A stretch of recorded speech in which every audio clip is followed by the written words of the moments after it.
Anak sama yang Roh Kudus berkata untuk kami mendengarkan firman. Terima kasih. Amin.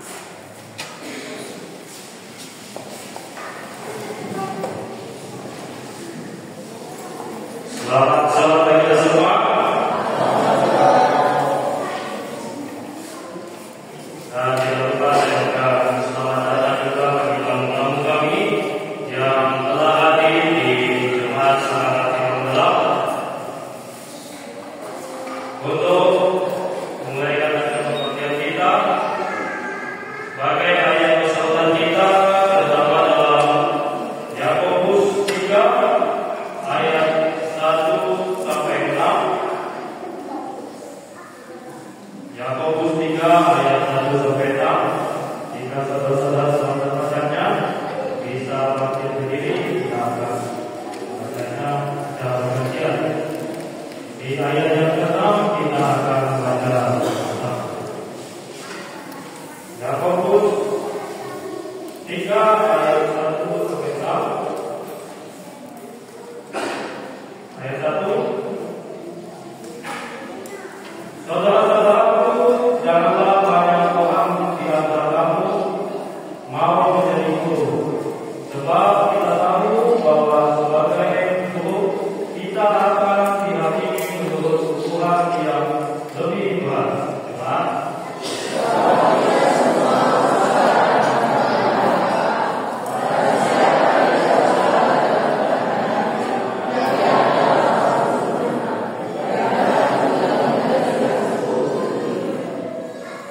Kita menggunakan kekal pada mulut kuda sehingga dia mengikuti perintah kita. Dengan jalan demikian kita dapat juga mendahulukan seluruh tubuhnya. Benar?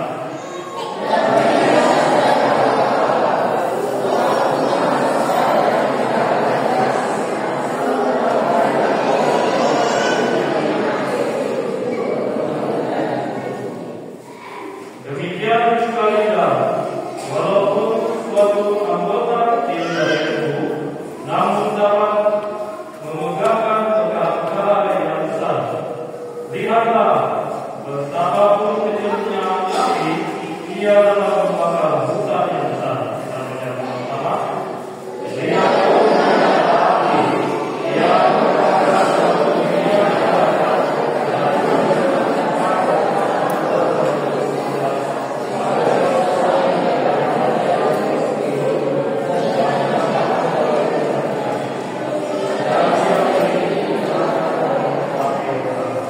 jemaat diundang tetap berdiri. Kita akan menyanyi lagu nomor 206 yang akan dipimpin oleh Amin.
Seperti doa yang telah kita katakan, Bapa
Bapa di surga, terima kasih atas berkat Tuhan yang telah diberikan kepada masing-masing.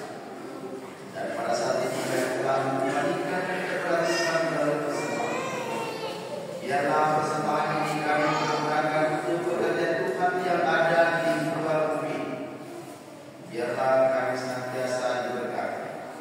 Yang belum dapat memberikan kepada Tuhan karena belum mendapatkan pekerjaan. Biarlah Tuhan memberikan pekerjaan sesuai dengan kehendak Tuhan.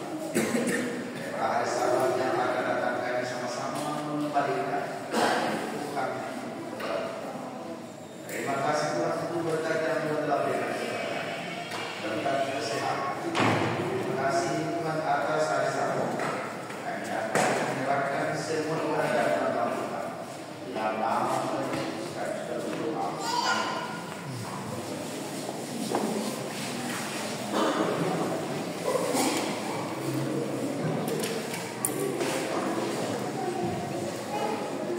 Saat ini kita akan mendengarkan pujian untuk Tuhan, duet yang akan dibawakan oleh Gloria dan Omar. Untuk waktu dan kesempatan ini.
Adakah Yesus di mulut aku? Terima kasih atas pujian yang telah disampaikan oleh Antonio Koma. Terima kasih juga kepada pemimpin yang sudah menyampaikan bagaimana tentang Tuhan menurut cerita anak-anak. Pada saat ini saya akan membawakan renungan dengan judul kendalikan diri. Ayat tema yang tadi sudah dibacakan oleh Sekati dalam Amsal pasal 25 ayat 28. Orang yang tak dapat mengendalikan diri adalah seperti kota yang roboh tembok. Saudara-saudara yang saya Tuhan, ada dua kisah yang akan saya sampaikan pada hari Sabtu ini. Saya waktunya 25 menit jam 12. Mudah-mudahan 4 jam 12 ini selesai. Ada dua kisah yang saya sampaikan pada hari Sabtu ini. Kisah yang pertama, mungkin saudara kenal Ron Clifford. Pernahkah Anda mendengar nama Billy Graham? Mungkin kita kenal siapa Billy Graham ini. Billy Graham adalah seorang evangelis Kristen yang terkenal. Ia berasal dari Amerika Serikat. Ia lahir pada tanggal 7 November 1918 dan meninggal pada tanggal 21 Februari 2016.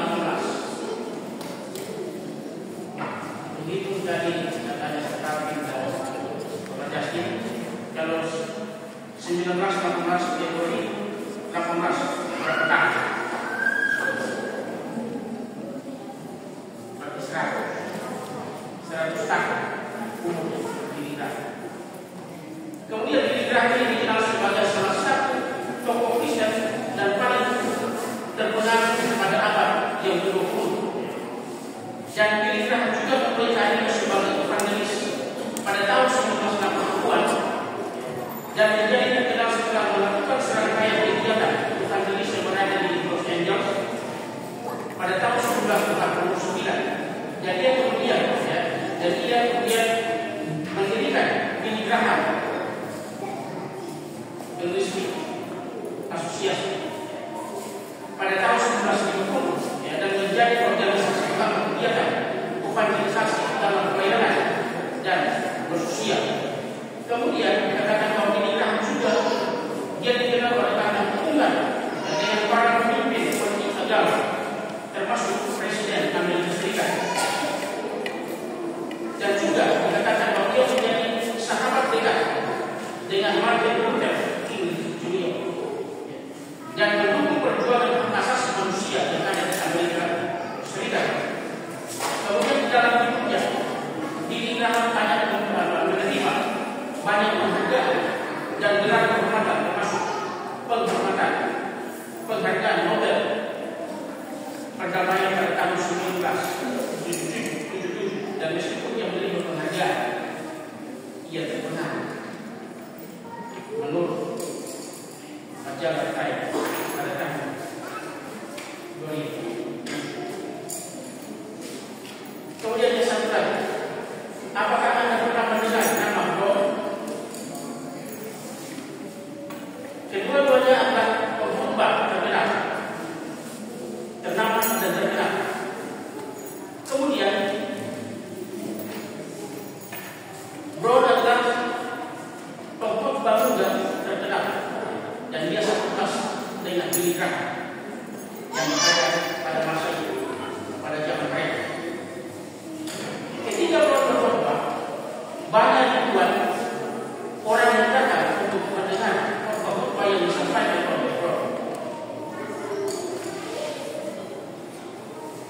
Dan pada usia yang relatif muda, dia pernah berada pada university dan semua mahasiswa duduk dengan tenang dan selama 2,5 jam dia berbicara. Mahasiswa dengan duduk tenang mendengarkan kepada Roh.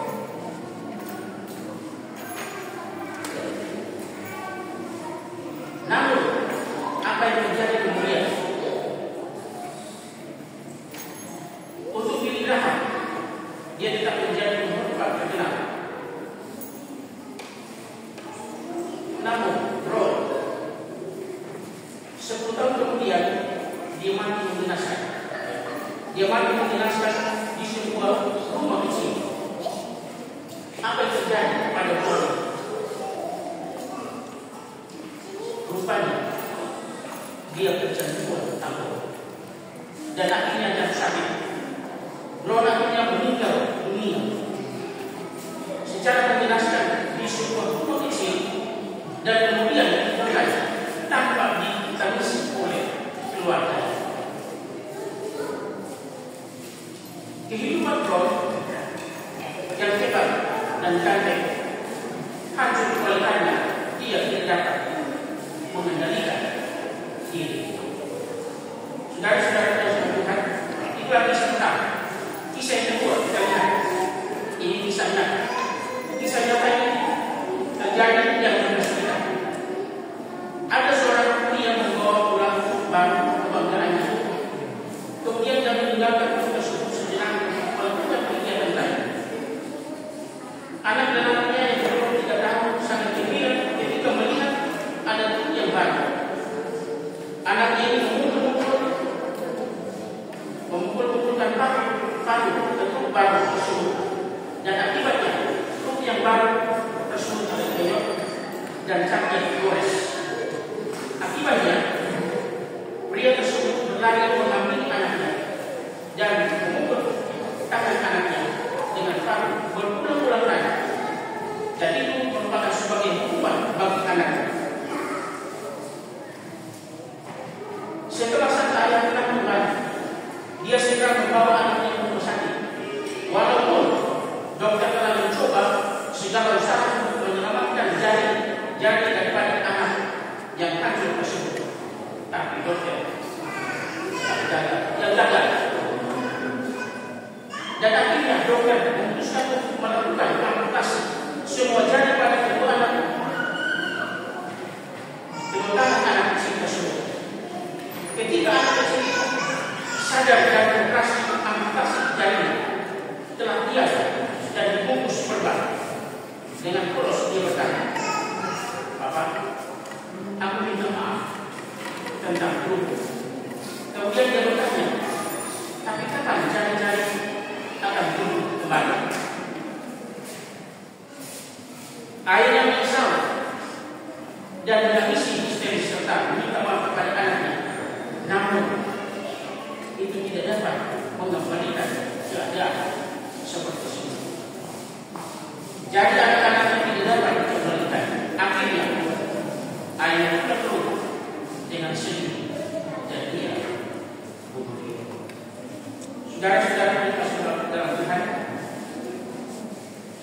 kendalikanlah dirimu atau sesuatu yang buruk akan terjadi. Pepatah menyatakan, it takes years to build a vision, but only take minutes to destroy it. Artinya, nama baik yang dibangun berpuluh-puluh tahun akan dapat rusak dalam beberapa menit jika kita tidak dapat mengendalikan. Kisah daripada Yusuf. Kisah tentang Yusuf adalah, kita sudah tahu bersama, ya, kisah daripada Yusuf.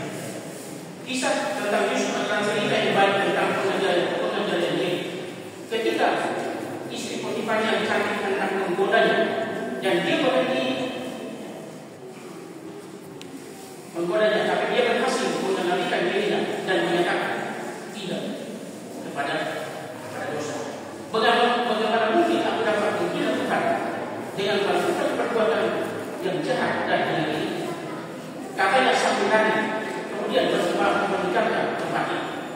dicatat dalam Kejadian pasal 39 ayat 9. Artinya Yusuf berhasil. Dia mengendalikan dirinya karena dia takut melakukan dosa.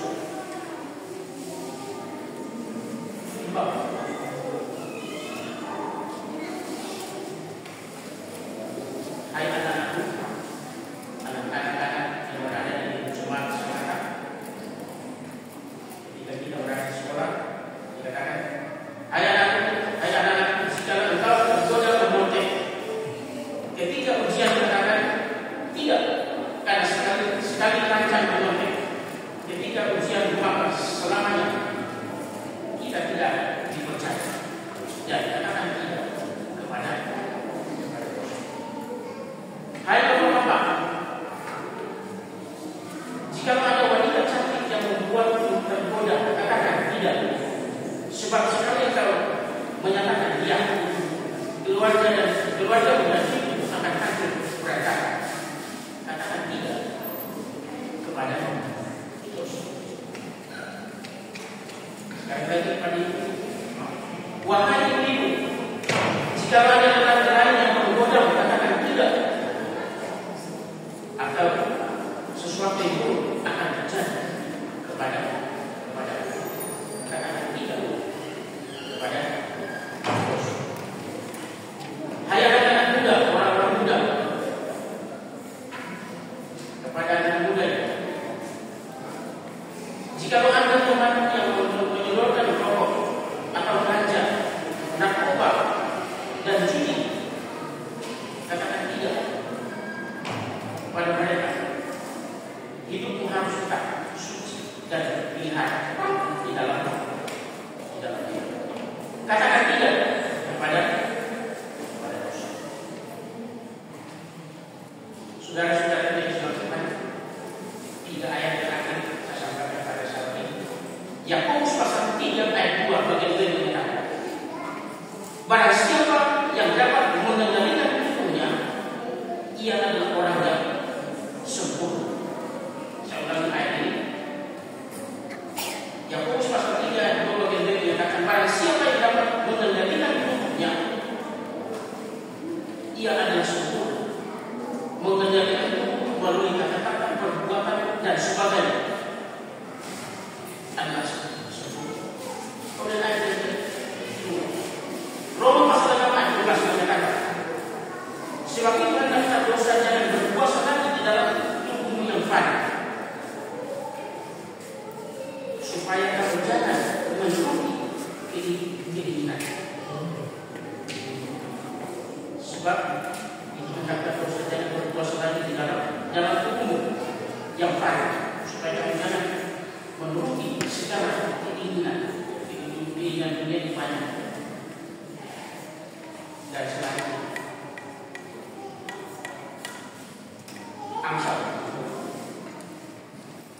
Amsal pasal 20 ayat 8 ayat 8. Orang yang tak dapat mengendalikan dirinya adalah seperti kota yang roboh tembok. Kiranya mengenai kepada teman-teman yang singkat pada saat ini boleh kita melihat Tuhan akan mengendalikan kita ketika kita mengundang kuasa daripada kendalikanlah dirimu, katakan tidak kepada dosa supaya terhindar dari banyak bencana. Kiranya kita dapat membaca.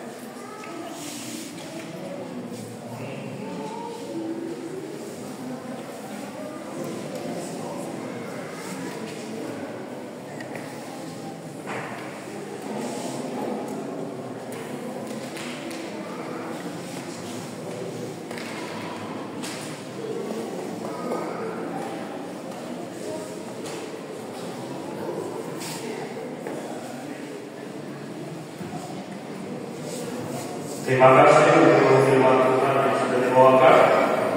Untuk menutup acara kita pada saat ini, kita akan menyanyi dari Lagusion nomor 385. Lagusion nomor 385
Di tempat ini kami memuliakan nama Tuhan Yesus.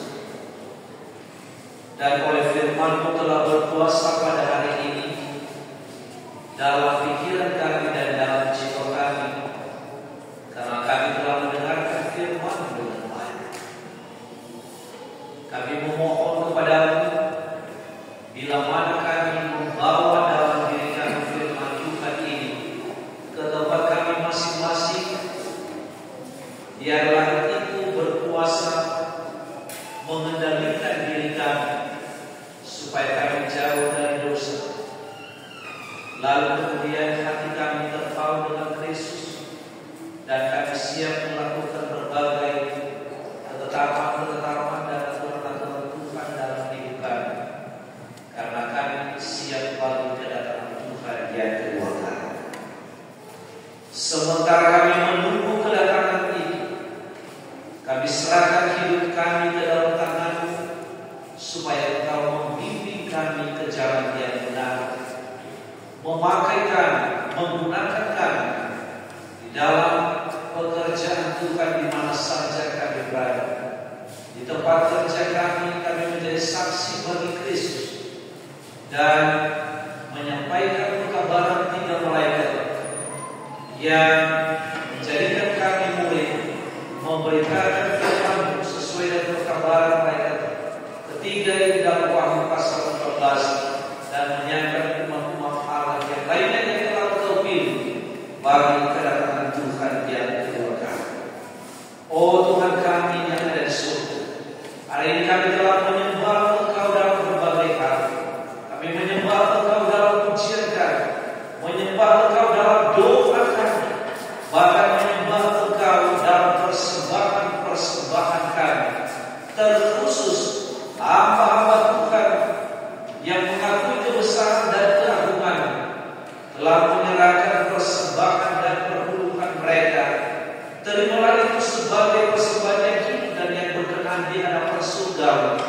Dan mari ya Tuhan Allah yang berbelas kasihan itu akan membukakan tingkap-tingkap langit surgawi untuk mencurahkan berkat bagi semua umat-umat Allah yang setia dalam pelayanan penata-layanan ini. Terpujilah Engkau Tuhan. Engkau adalah Allah yang Maha Besar, yang siap memberkati kami pada hari ini. Tuhan kiranya memberkati Engkau dan melindungi Engkau. Tuhan kiranya menyinari Engkau dan wajahnya dan memberikan Engkau kasih karunia. Tuhan kiranya menghadapkan wajahnya kepadamu dan memberikan Engkau damai sejahtera. Semoga ketiga Tritunggal itu dalam Allah Bapa, Allah Anak dan Roh Kudus akan memenuhi segala keperluan-Mu menurut kekayaan kasih kemuliaan-Nya, dan selalu menjaga Engkau sampai pada hari Maranatha, sehingga kita bertemu dengan Allah Bapa di surga, hidup bersamanya di dalam kerajaan-Nya. Berkat ini semoga Engkau terima dari sekarang sampai Maranatha, sebab kami berdoa di dalam nama Anak Yesus Kristus, Tuhan dan Juru Selamat kami. Amin. Amen.